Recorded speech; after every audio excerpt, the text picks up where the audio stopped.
নমস্কার, castle of স্টোরিজে সকল শ্রোতা বন্ধুদের স্বাগত জানাই। আমাদের আজকের নিবেদন বহু প্রচলিত ক্রিসমাস স্টোরি দ্য ক্রিসমাস ফেয়ারির ওপর ভিত্তি করে পরীর দেশে। শুনতে থাকুন আমাদের আজকের গল্প।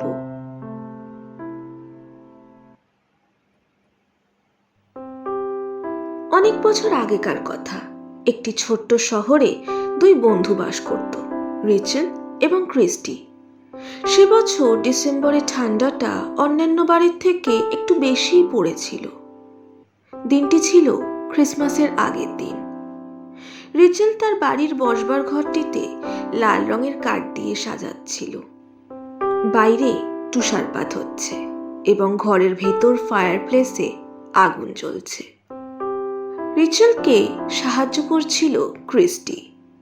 রিচেল বলল, কাল ক্রিসমাস, আমার এই সময়টা খুব ভালো লাগে। তোমার কেমন লাগে ক্রিস্টি? আমারও খুব ভালো লাগে। সারা বছর তো এই সময়টার অপেক্ষাতেই থাকি। বছরের সব থেকে সুন্দর সময়। এরপর তারা আবার ঘর সাজাতে শুরু করলো।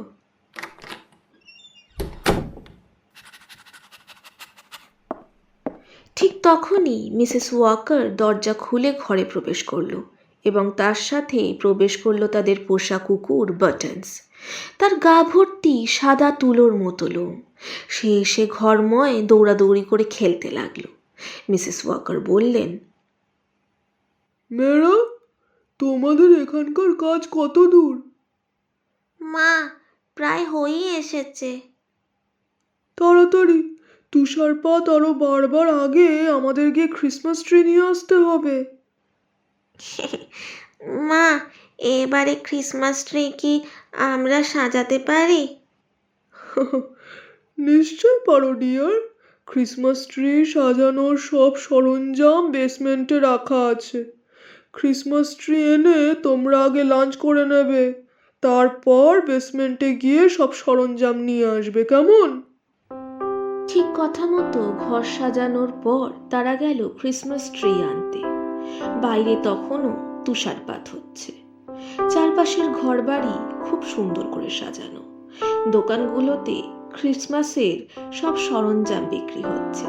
বাচ্চাদের খেলনা বিক্রি হচ্ছে, নতুন পোশাক বিক্রি হচ্ছে, ভালো মন্দ খাবার বিক্রি হচ্ছে। তারপর তারা পছন্দ মতো একটা ঝাউ গাছ বাড়িতে নিয়ে এলো।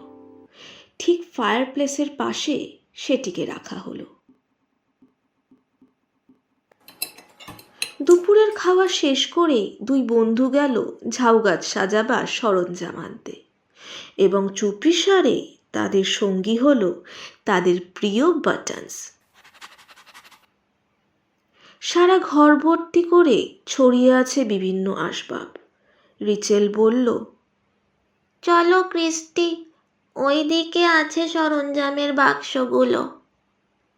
দেওয়ালে একটা উঁচু তাক, তার ওপরে রাখা আছে সেই বাক্সগুলি। রিচেল প্রথম বাক্সটা পেরে ক্রিস্টির হাতে দিল।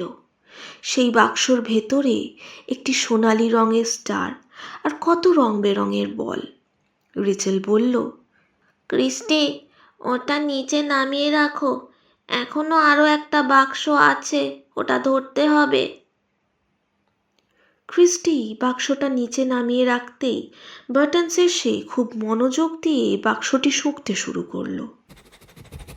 দ্বিতীয় বাক্সটি নামাতে গিয়ে অসাবধানবশত একটি ছোট বাক্স নিচে পড়ে গেল এবং তার থেকে বেরিয়ে এলো দুটি সোনালি চেন এবং তাতে ঝুলছে একটি করে সোনালি লকেট।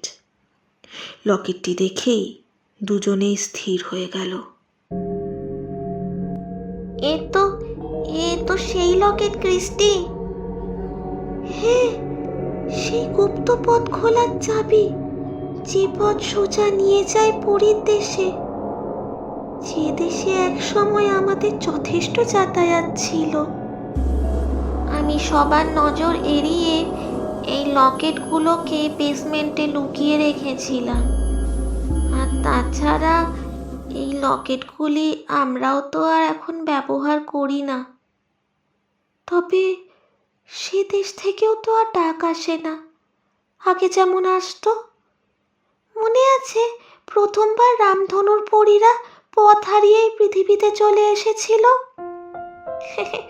হ্যাঁ, সে আর ভুলি। বৃষ্টির দিনে ব্যাঙ ধরতে আমরা দুজন মাঠে বের হই, সেখানেই তাদের সাথে দেখা। আর মাঠের পাশেই ছোট্ট নদীটির উপর রামধনুতে তাদের ফিরতে সাহায্য করেছিলাম আমরা। আর তাতেই খুশি হয়ে তাদের রানীর আদেশে এই লকেটগুলি তারা আমাদের এক ক্রিসমাসে উপহার দেয়। আর সেবার যখন জ্যাক ফ্রস্ট ও তার গবলিন সার্ভেন্টসরা ম্যাজিক ফেদারগুলো চুরি করার চেষ্টা করেছিল, যাতে পরীদের সব শক্তি তারা কেড়ে নিতে পারে, সেবার পরীর রানী এসে ফেদারগুলো আমাদের কাছেই তো লুকিয়ে যায়। হ্যাঁ, আরও বেশ কিছুদিন এই ফেদারগুলো আমাদের কাছেই থাকে। তারপর ঠিক সময় বুঝে তারা সেই ফেদারগুলো নিয়ে আমাদের সেখানে যেতে বলে। কিন্তু কিন্তু তারা জানতো না যে ওই জ্যাক ফ্রস্ট ফাঁদ পেতে বসে আছে। সেবার পরীরা কোনো রকমে নিজের শক্তি প্রয়োগ করে আমাদের সেখান থেকে জীবিত ফিরিয়ে নিয়ে আসে এবং আমাদেরকে বারণ করে দেয় আর কোনো দিনও সেখানে না যেতে, কারণ জ্যাক ফ্রস্ট ভাবে যে সেই ম্যাজিক ফেদার্স এখনো আমাদের কাছেই আছে। এমন সময় রিচেলের হাতের বাক্সের দিকে তাকিয়ে ক্রিস্টি চমকে উঠে বলল, রিচেল, ওই বাক্সতে তো দুটো লকেট থাকার কথা, কিন্তু এখানে তো শুধুমাত্র একটাই আছে। আরেকটা কোথায় গেল? ঠিক তখনই তারা দেখল দ্বিতীয় লকেটটা বাটনস মুখে নিয়ে ঘরময় ছুটে বেড়াচ্ছে। রিচেল চেঁচিয়ে বলল, না, বাটনস, ওটা তোমার খেলার জন্য নয়, ওটা ফেরত দাও এক্ষুনি, বাটনস। আচমকা বাটনস হাওয়ায় ভেসে উঠল। সারা ঘর সোনালি আলোয় ভরে গেল। সর্বনাশ, ও বোধহয় পরীদের দেশে চলে গেল। আমাকেও যেতে হবে। কিন্তু আমাদের সেখানে যাওয়া নিষেধ। আমি বাটাসকে সেখানে একা ছাড়তে পারবো না। তুমি যদি না যেতে চাও, আমি একাই যাব। না রিচেল, সেখানে একা যাওয়ার মতন ভুল করো না, আমি যাব তোমার সাথে। আবার একবার ঘর আলোয় ভরে উঠল। এবার রিচেল এবং ক্রিস্টি হাওয়ায় ভেসে অদৃশ্য হয়ে গেল। তারপর তারা গিয়ে পৌঁছল সেই পরীদের দেশে।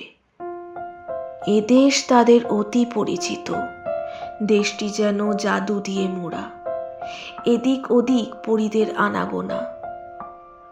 সবার নজর বাঁচিয়ে দুই বন্ধু বাটনসকে খুঁজতে লাগলো, কিন্তু কোথাও তার সাড়া পেল না। এমন সময় তাদের কানে এলো একটা চেনা স্বর। স্বাগত আরো একবার। তো এবার অনেকদিন পর আসা হলো বুঝি? এ স্বর আর কারণ নয়, বরং জ্যাক ফ্রস্টের। তারা পেছন ফিরে দেখল তাদের ঠিক পেছনে দাঁড়িয়ে আছে জ্যাক ফ্রস্ট। তাকে দেখে ক্রিস্টি এবং রিচেলের রক্ত হিম হয়ে গেল। এবার হয়তো তারা আর প্রাণে বাঁচবে না। জ্যাক ফ্রস্ট বলল, ভয় পেও না, আমি তোমাদের কোনো ক্ষতি করব না। শুধু আমাকে ওই ম্যাজিক ফেদারগুলো দিয়ে দাও। ওগুলো আমাদের কাছে নেই। মিথ্যা কথা, আমি জানি ওগুলো তোমরাই কোথাও লুকিয়ে রেখেছ। ভালোই দিয়ে দাও, না হলে। এই বলে জ্যাক ফ্রস্ট সবে তাদের দিকে এগোতে যাচ্ছিল, এমন সময় পরীদের রানীর শব্দে এসে চমকে পিছিয়ে গেল। খবরদার, ওদের দিকে আর এক পাও এগোবে না। কি করবে তুমি? ওই ম্যাজিক ফেদারগুলো ছাড়া তোমার শক্তি অনেক দুর্বল। আর সেই পালক তোমার কাছে নেই, আছে এই মেয়ে দুটির কাছে।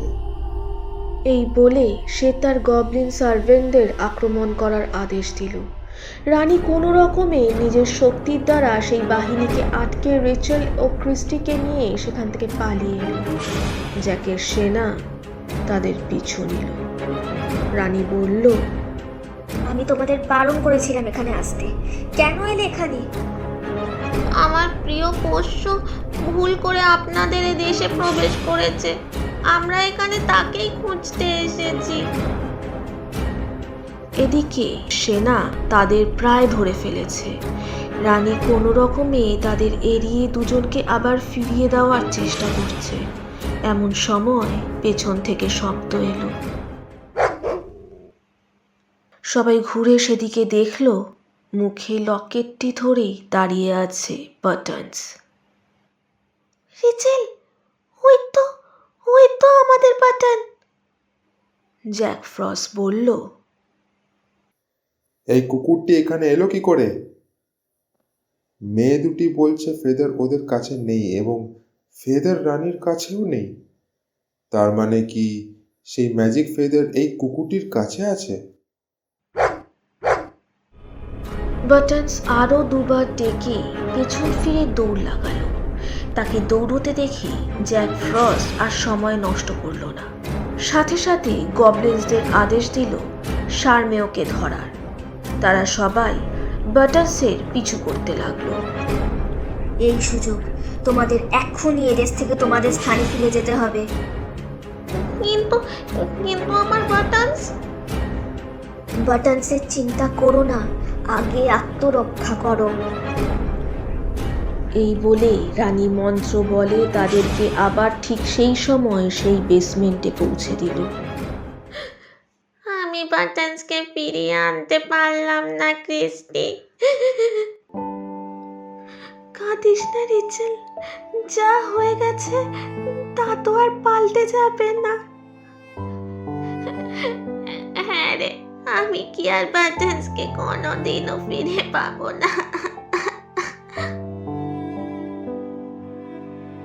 এমন সময় শোনা গেল সারা ঘর আবার সোনালি আলোয় ভরে উঠল। আর সেই আলোর মধ্য থেকে বেরিয়ে এলো তাদের প্রিয় বাটনস।